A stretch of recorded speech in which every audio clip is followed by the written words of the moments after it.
Hey everyone, welcome back to another quick and very interesting tutorial. Where in this quick tutorial, I'm going to show you how you can fix the issue of your screen tearing or stuttering while playing any videos on Chrome. Like if you're playing 4K YouTube videos or you're streaming in the Twitch or playing any online games and it's lagging on your Chrome browser.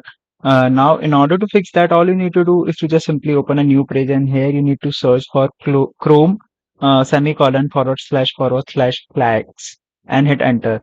Now, under this page, you need to scroll down until you find, or you can simply search for by pressing Control plus F on your keyboard, search for angle.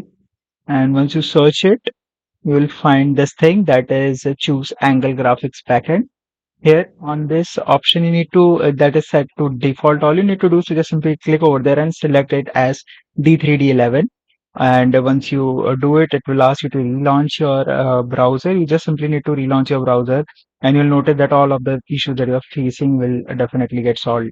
Alright, so that's it for this tutorial. I hope this video will be helpful for you. Make sure to hit the like button and subscribe button for more such helpful and interesting tutorials. See you in the next one. Take care.